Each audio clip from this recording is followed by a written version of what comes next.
Companheiros e companheiras, dando sequência ao nosso bloco de escravidão contemporânea, como eu já havia dito no episódio anterior, hoje vou dar uma ligeira passada sobre alguns aspectos de natureza filosófica que eles serão importantes na compreensão deste tema tão rico e tão caro nos últimos tempos. Eu vou começar com Etienne Labotier. Etienne Labotier foi um jovem francês, um intelectual francês, né, dedicado ao campo da filosofia, que faleceu muito jovem, aos 33 anos de idade, mas teve uma produção intelectual invejável, né, bastante precoce.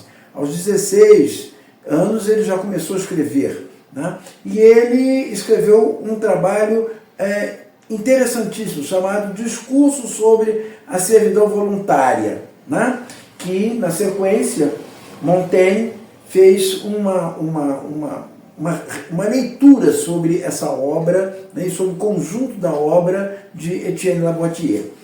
Etienne Labotier, ele é atual no seguinte sentido, porque ele, no seu discurso sobre a servidão voluntária, ele apontava algumas questões importantíssimas e de grande atualidade. Vou enumerá-las. O poder que um homem exerce sobre outros é ilegítimo, né? Afirma Etienne que, no discurso, que a liberdade e a igualdade de todos os homens na dimensão política evidencia que, pela primeira vez na história, a força da opinião pública repele todas as formas de demagogia e faz uma incursão bastante antecipada da chamada psicologia de massas, que foi mais para a segunda metade do século XX, um trabalho de Wilhelm Reich, né, que foi um grande psicanalista que fez um trabalho extraordinário sobre o papel da psicologia de massas no Terceiro Reich, no nazismo, né? E ele já colocava isso desta maneira, né? Dizendo que nessa psicologia de massas havia uma espécie de vício, de doença coletiva. O que isso nos faz lembrar hoje? Nos faz lembrar do fascismo, do nazismo e do mundo que se vive hoje com essa escalada da extrema-direita que toma conta de diversos países do mundo, uma extrema-direita internacional, como na Argentina, com Milei, no Brasil, com o bolsonarismo, na Polônia, na Hungria, em diversos países da Europa, a escalada neonazista, fascista, e nos Estados Unidos com o Trump, né? Agora, pulando Etienne Labotier, eu vou fazer uma reflexão com o trabalho de Schopenhauer.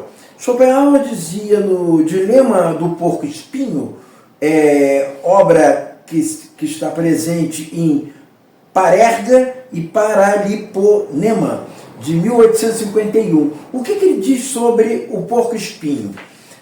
O Schopenhauer diz nessa fábula que porcos-espinhos, eles no inverno, eles começaram a sentir a necessidade de ficar um se esquentando no outro, para poder suportar o inverno e não morrerem. E aí eles se descobrem, né, naquele momento, como o seu corpo, com a sua fisiologia cheia de espinhos, como poderia abraçar um outro, né? E aí ele se reconhece como um ser com uma grande dificuldade, né, de aconchego com o outro, da convivência com o outro, né?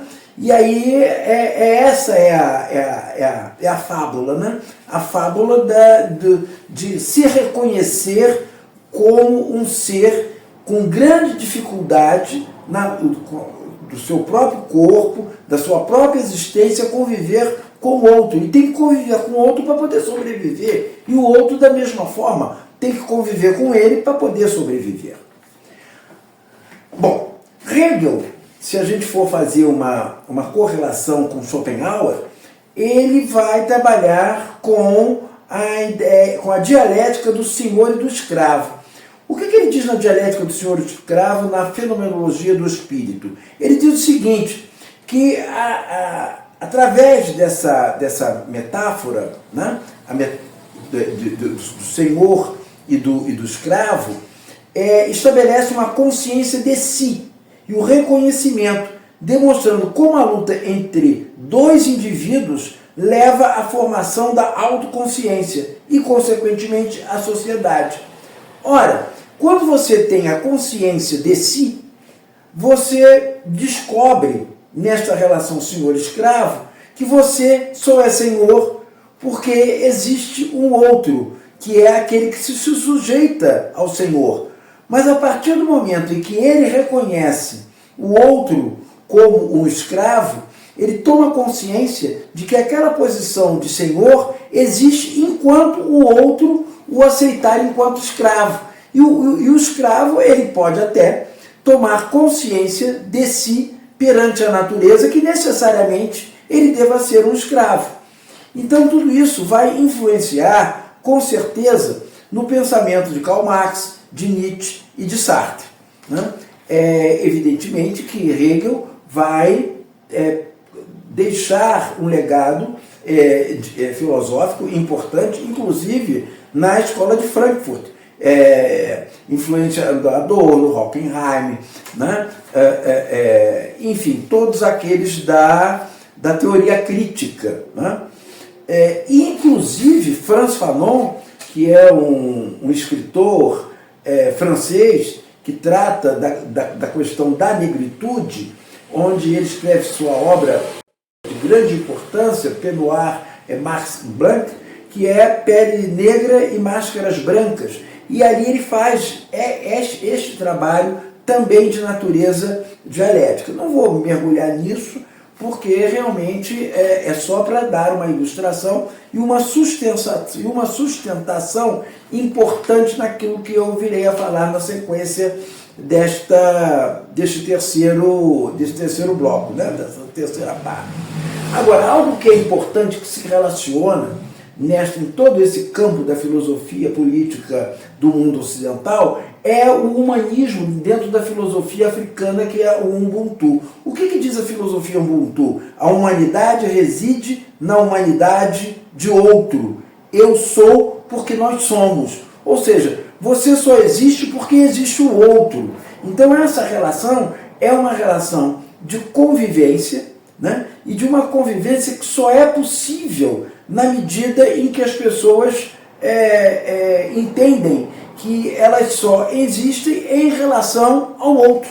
A alteridade é algo que é importantíssimo para a existência humana. Isso vai trabalhar em Freud, vai trabalhar em tudo. Não tem como o ser humano viver pura e simplesmente em razão de si mesmo. Ele tem que viver em relação ao outro. É isso que é a saúde. É isso que é a saúde psicológica, é essa que é a saúde mental, e fora disso você vai entrar no campo da sociopatia, da psicopatia e etc.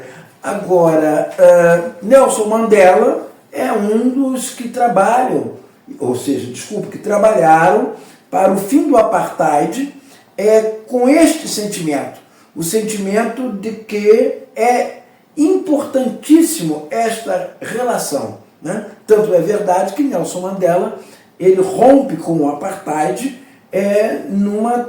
como a gente chama de justiça de transição, onde ali foi possível, de uma certa maneira, haver um entendimento de que aquele discurso supremacista racial não poderia preponderar com uma política de Estado, uma política segregacionista, e sim no sentido de acabar com aquele regime racista, segregacionista, e o país viver um país de diversidade. Agora, veja bem, tudo isso, todo esse leque dessa diversidade, isso está presente na nossa Constituição. É a primeira Constituição brasileira onde contempla quilombolas, negros, indígenas, está tudo isso como matéria constitucional, né? E quando se faz uma política pública inclusivista, né?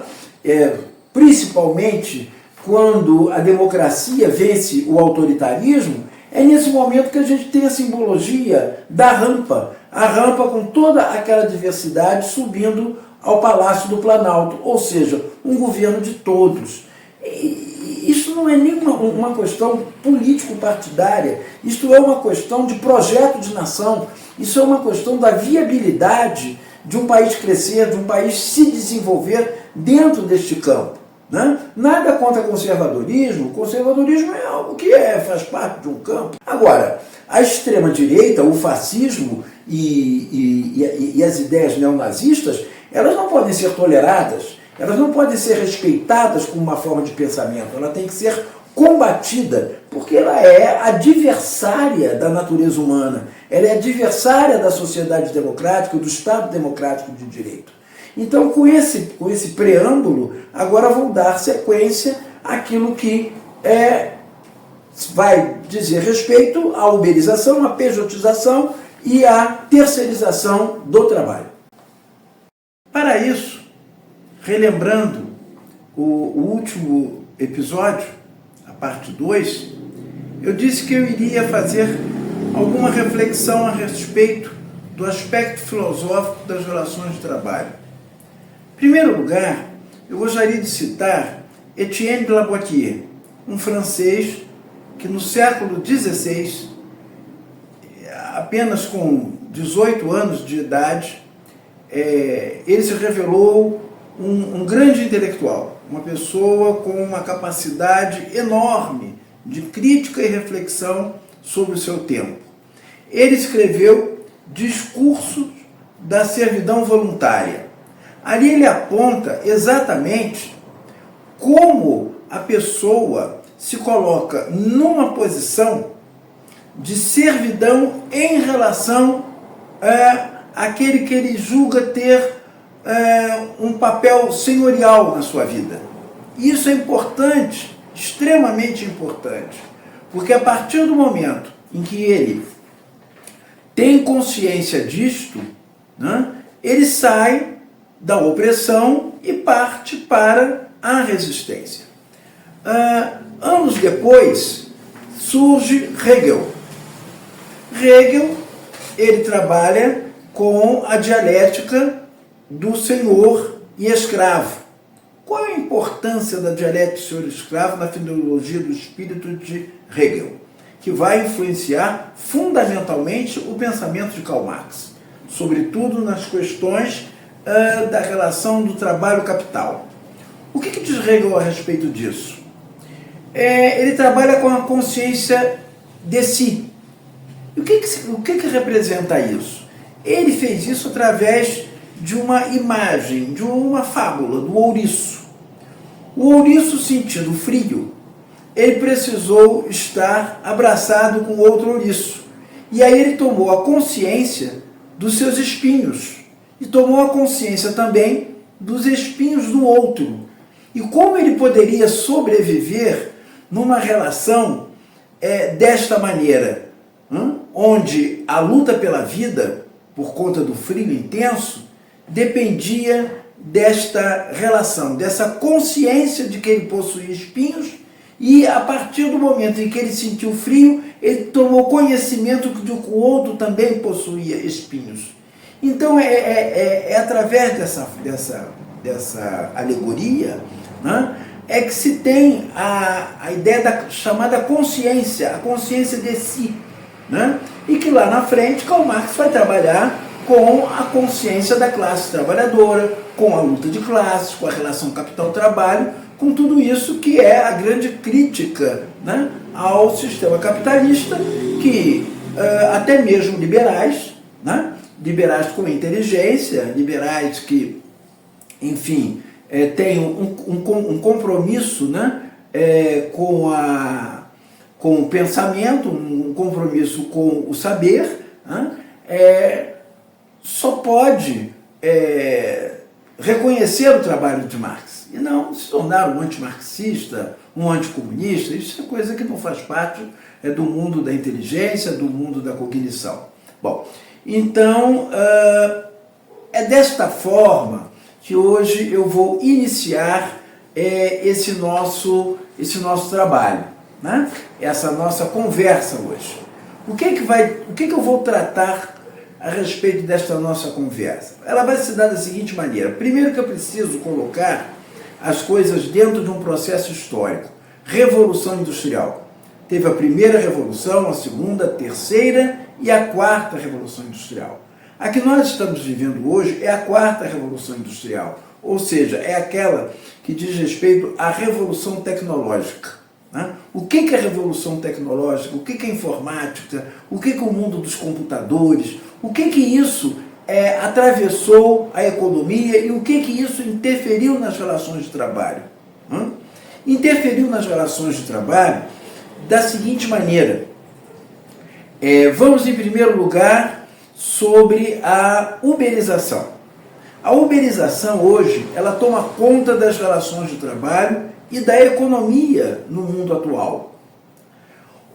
As plataformas, elas, a partir destas plataformas digitais, por conta da precarização das relações de trabalho, sobre a precarização dos direitos trabalhistas, e agora eu vou focar na realidade brasileira a partir de 2017, com a reforma trabalhista do golpista Temer, né?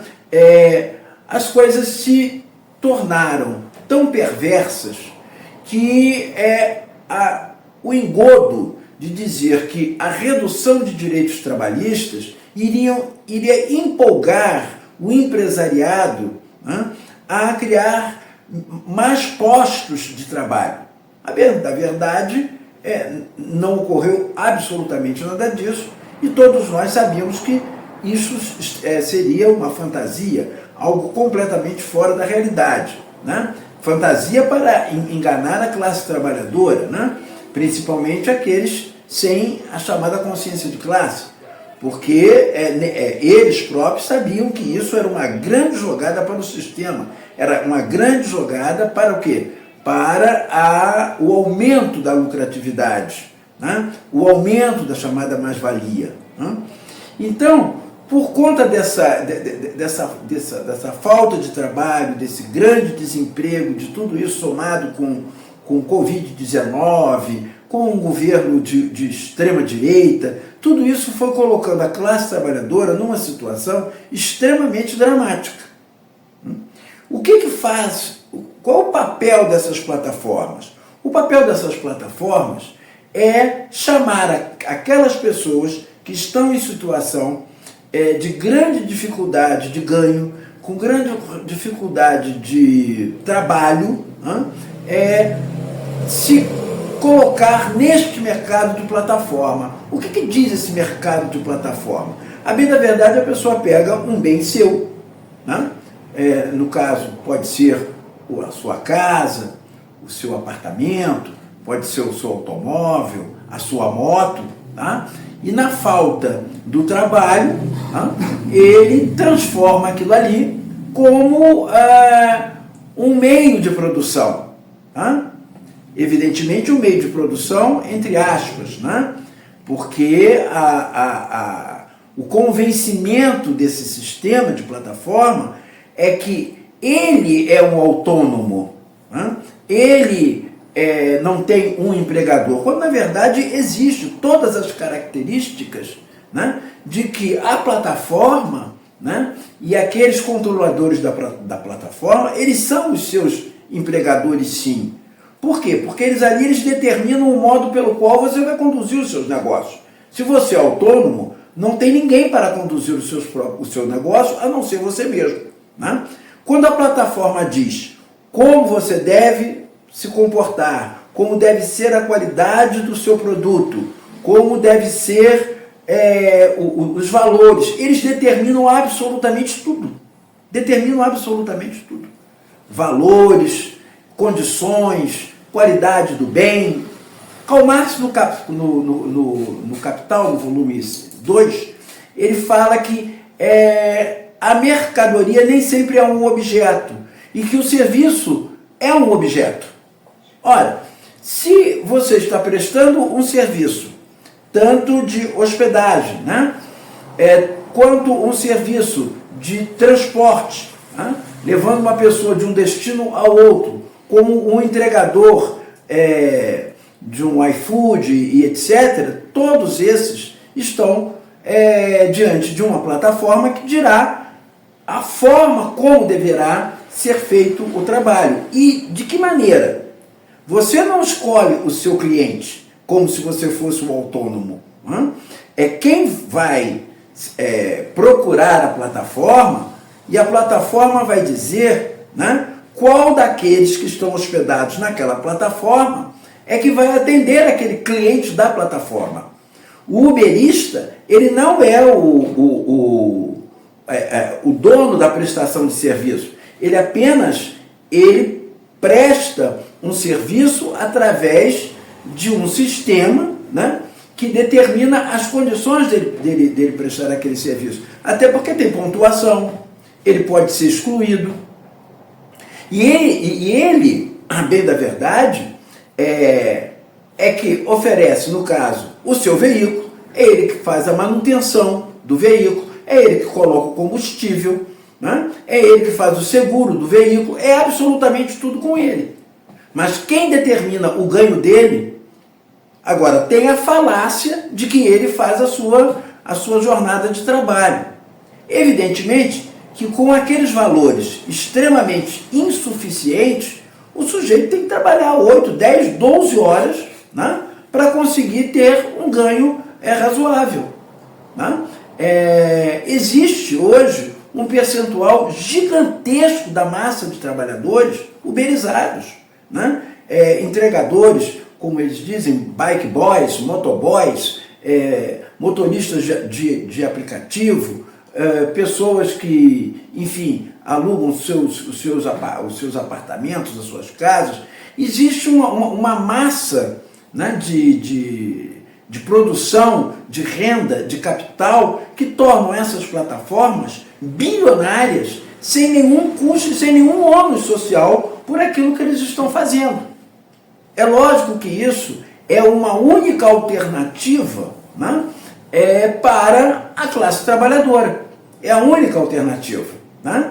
Tem um intelectual da Universidade Federal do Rio Grande do Sul que ele diz: a uberização é para diminuir, né, o quanto ruim estão as coisas.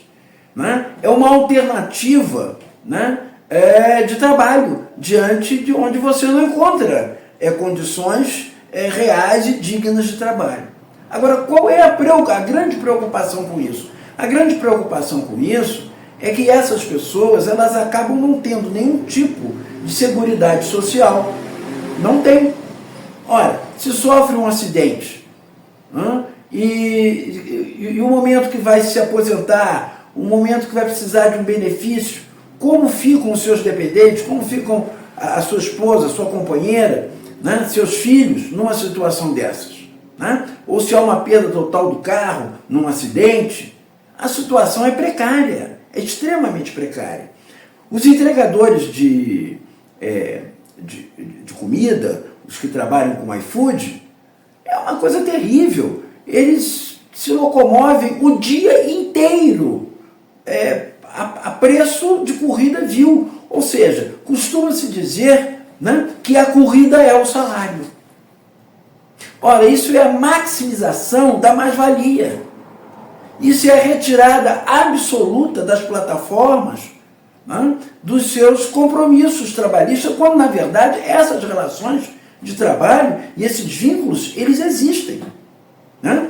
Eu vou mostrar para vocês o quanto isto é uma realidade que está presente em diversos países do mundo.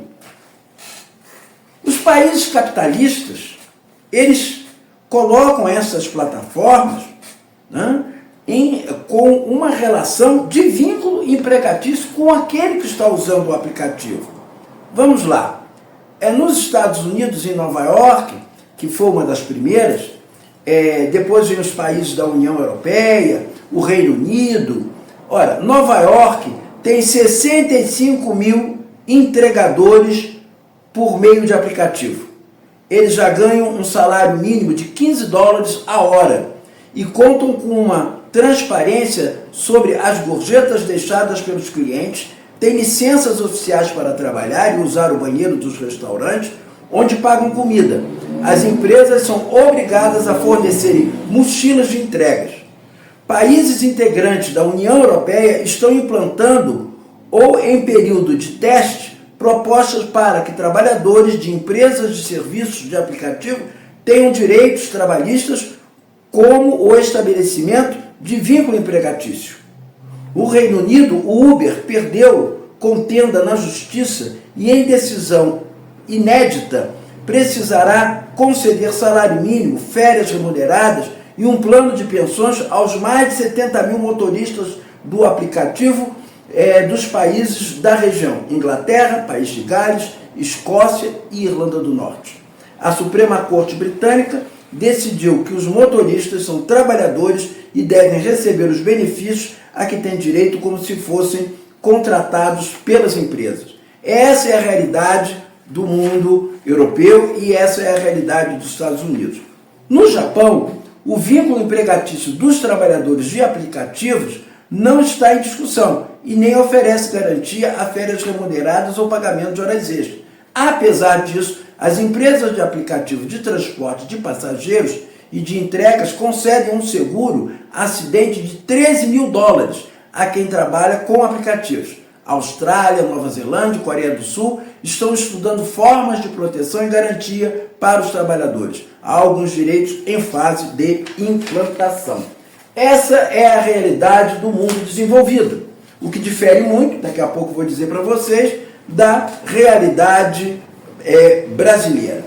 Voltando aqui à realidade de outros países, os Estados Unidos têm sido um dos países vanguardistas no que respeita às decisões favoráveis aos trabalhadores de aplicativo, em especial o estado da Califórnia, no qual a própria federação, em 2020, moveu um processo contra a empresa Uber e a Lyft, conhecidas por fornecer serviços de motorista particular.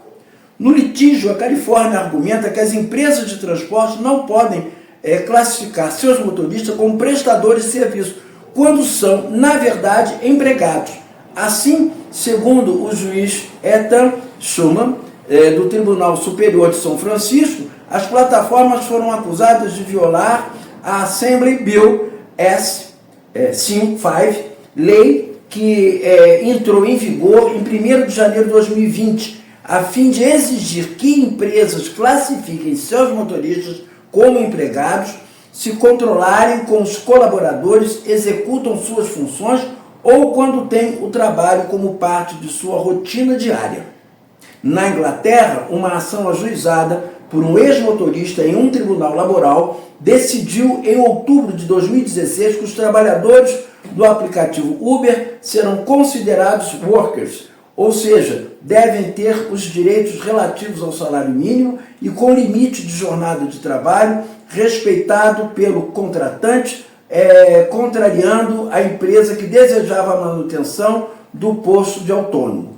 A Inspeção do Trabalho da Catalunha, na Espanha, concluiu depois de 7 meses de investigação que os motoristas da empresa de entregas de mercadorias, Deliveroo, trabalham efetivamente na condição de empregados da plataforma. Com isso, o órgão aplicou sanções contra a plataforma, obrigando-a a pagar as contribuições previdenciárias devidas aos colaboradores. Nesse caso, é interessante observar que o relatório elaborado pelo órgão catalão concluiu que os motoristas são parte essencial da atividade que transporte da empresa, reconhecendo que os trabalhadores estão sujeitos a um sistema fixo de produtividade por incentivos estabelecidos de acordo com os interesses unilaterais da plataforma. No Brasil, o Tribunal Superior do Trabalho decidiu em fevereiro de 2020 afastar o reconhecimento do vínculo entre o motorista e a empresa Uber. Na avaliação da 5ª turma da citada corte, A autonomia do motorista do desempenho das atividades descaracteriza a subordinação, o que resulta na inexistência do vínculo empregatício. O ministro relator Breno Medeiros afirmou que nos termos e condições do usuário do serviço, a garantia de reserva financeira, equivalente a 75% a 80% do valor da corrida, o que garantiria uma relação de parceria com o aplicativo. Vejam o quanto o judiciário brasileiro caminha na contramão do judiciário de todo mundo, do mundo asiático, do mundo europeu e dos próprios Estados Unidos. Então nós aqui estamos exercendo uma espécie de neoliberalismo, mais perverso e mais capitalista do que os próprios Estados Unidos e outros países capitalistas. Enfim, temos aqui uma situação de extremíssima gravidade.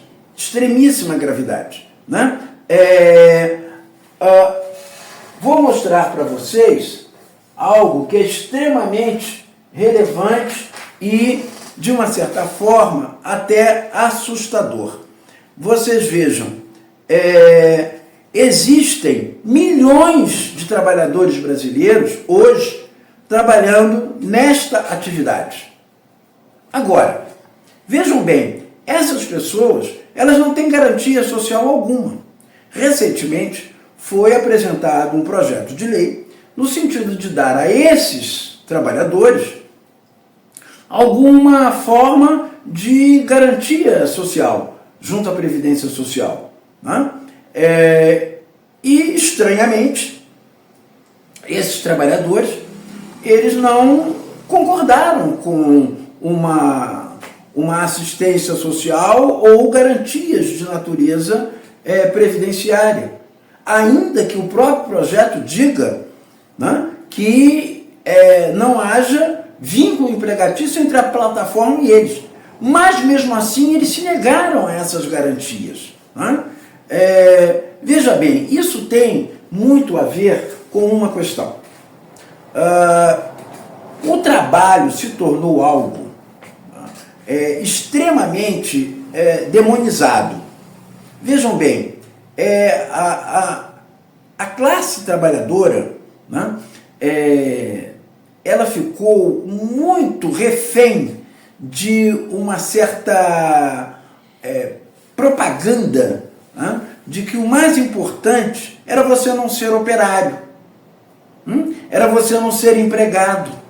E eles criaram uma relação de inferiorização em relação a essa classe social, a essa categoria. Então o sujeito, ele quer ser tudo, menos ser empregado, menos ser operário. Por quê? Porque isso dá a ele uma sensação de inferioridade, de baixo status social. Então essa história do empreendedorismo, do empresário, é evidentemente que isso é uma forma de afastar o sujeito dessas relações de emprego. Então todo mundo que pensa que está bem situado dentro da pirâmide social é quando ele se vê como um empreendedor, quando ele se vê como um autônomo, mas jamais quer se ver como um empregado, como um operário, quando, a bem da verdade, isso é o dignificante. Até para poder fazer uma relação para o mundo judaico-cristão, está lá, o trabalho dignifica o homem, está lá em Gênesis, está lá o trabalho dignifica o homem. Mas, a bem da verdade, o trabalhador, ele tem que se sentir numa posição de dignificação, ele tem que se sentir importante. Não existe capital sem trabalho. O motor que move o capital é o trabalho. O capital por si só, ele é incapaz de por si só, e aí voltamos lá ao nosso início, a Hegel, é preciso que ele perceba que existe essa relação de ouriço. É preciso que ele reconheça no trabalhador a sua necessidade de permanecer enquanto capital, porque enquanto isso não for entendido, enquanto isso não for resolvido, as coisas ficam complicadas. Agora, a classe trabalhadora, ela vai sendo seduzida a ser alguma coisa que, a bem da verdade, ela é, mas ela se recusa a ser. Por quê? Porque imagina ser alguma coisa que é ser um empresário, que é o sinônimo do bem-sucedido, é o sinônimo de ser o senhor, ou como autônomo ser o senhor de si mesmo, ou como um empreendedor sendo uma versão, né, do senhor daquele que certamente, né, o oprimiu durante toda a sua vida, mas chegou num determinado momento, né, conseguiu pegar lá, levantar o seu fundo de garantia, abrir uma lojinha, abrir uma portinha, e a partir desse momento ele mudou de posição dentro da estrutura social. Essa é a realidade, mas isso não é outra coisa que senão alienação. É preciso que haja conscientização para que as pessoas percebam qual é o seu papel dentro da sociedade e o quanto cada vez mais, né, dentro do neoliberalismo, a força do capital cada vez mais oprime e exclui a classe trabalhadora, principalmente aquelas pessoas que, na maioria das vezes, por pouca escolaridade, ou às vezes por uma questão de perda de emprego, ou de um insucesso na vida, alguma coisa os levou a essas pessoas a fazer o quê? Pegar um automóvel, financiar o automóvel, financia o automóvel, aluga o automóvel, ou seja, todo o custo, né, da produção é dele. A plataforma, pura e simplesmente, é um local onde ele se utiliza para poder ganhar o dinheiro dele, e a plataforma leva aquilo tudo sem ter nenhum ônus. Nenhum ônus. Uma indústria tem ônus. Uma indústria tem ônus. Uma fazenda, um agronegócio, ele tem ônus. Agora, a plataforma, ela não tem ônus algum.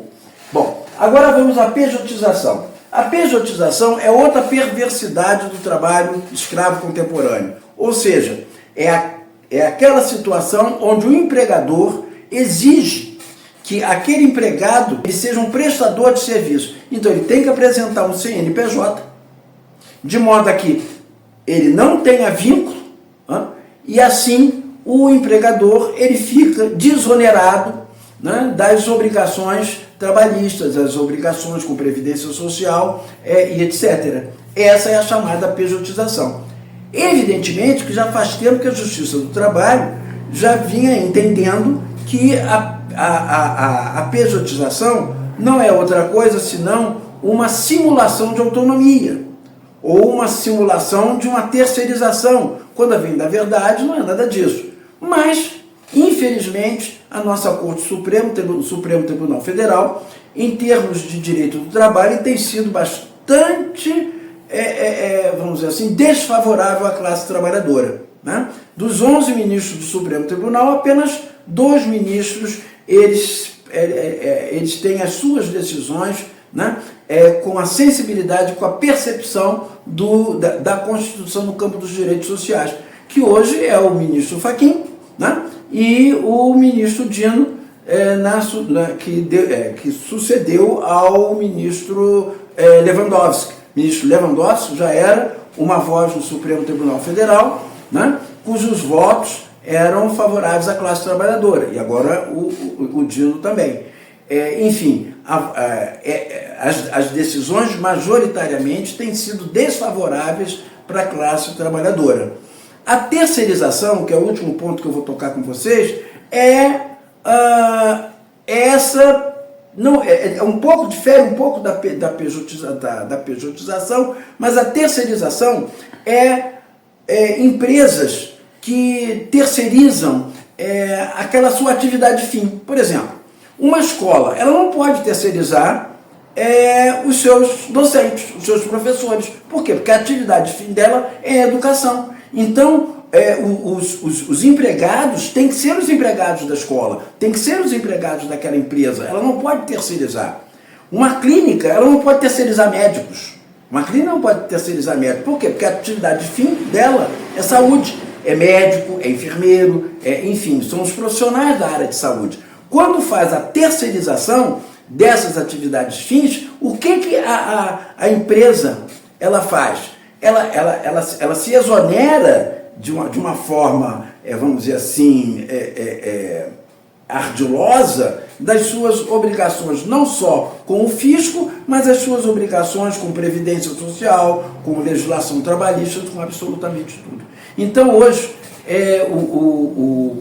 o que foi tratado aqui é realmente esta fase em que nós estamos vivendo, né, da história da humanidade, onde a precarização do trabalho ela é enorme. Ela é enorme. Agora, tendo em vista esses aspectos que foram abordados por mim aqui e as comparações com outros lugares do mundo, né, o mais conhecido é Norte-Norte, né, a parte dos ditos países desenvolvidos, a coisa ela caminha em outra direção. Mas por que ela caminha em outra direção? Porque lá, ao contrário do que foi aqui, não existiu uma reforma trabalhista onde desmontou, né, o sindicalismo brasileiro, onde desmontou a parte dos direitos coletivos. Quando desmonta isso, você perde o quê? A capacidade da classe trabalhadora se organizar e sentar e para poder negociar com o capital, né? Usando todos os seus meios. Os meios da conciliação, os meios quando não se chega a uma conciliação, a uma greve, né? Agora, enfim, as coisas elas se dão dessa maneira. A periferia, né, ela age como periferia. Eu não estou dizendo a população, eu estou dizendo o sistema na periferia, ele age da forma mais perversa possível, sobretudo em relação à classe trabalhadora, que é a classe trabalhadora que conduz a economia de um país. Não tenha a menor dúvida. Sistema econômico inteligente, ele não sacrifica o trabalhador, ele estimula o trabalhador, ele dá maiores garantias ao trabalhador. Não é precarizando o direito do trabalho, não é precarizando direitos que você aumenta a sua lucratividade, porque isso é um engano. Tanto isso é um engano para a empresa, quanto isso é um engano para a própria economia do país. Quem conduz a economia do país, se conduzir desta maneira, né, como já foram no governo passado e outros governos, né, em que se sentava à mesa com mais conforto o empresariado do que a própria classe trabalhadora, as coisas não vão bem. Né? Porque é a massa trabalhadora que é a massa consumidora, é ela que vai ao supermercado, é ela que vai às lojas, é ela que compra. Se ela está pauperizada, evidentemente que o sistema capitalista baseado nas relações de consumo, ela não vai ter público, mercado consumidor, muito pelo contrário. Né? Então é importante esse tipo de reflexão, é importante esse tipo de consciência, né? E não é uma posição de ficar contrário àquelas pessoas que tiveram como única alternativa uberizar a sua atividade de trabalho. Não, pelo contrário, é um cerco que foi feito que não lhes deu outra alternativa a não ser essa, mas é preciso que haja um regulamento. É preciso que haja um regulamento. Aqui no Brasil está existindo uma cultura política de desregulamentação. É desregulamentação das plataformas de mídia, é uma desregulamentação das relações de trabalho, é uma desregulamentação direcionada para os interesses da extrema-direita. Então, fica muito complicado, muito complicado. É um país que caminha numa direção de uma queda de braço com a extrema-direita é muito difícil. É preciso que a gente vença, é preciso que nós nos unamos, né? É preciso que os trabalhadores se unam e de modo a que possa fortalecer a quem está do lado deles, né? Então, eu hoje concluo essa terceira e última parte da nossa escravidão contemporânea e até o nosso próximo encontro.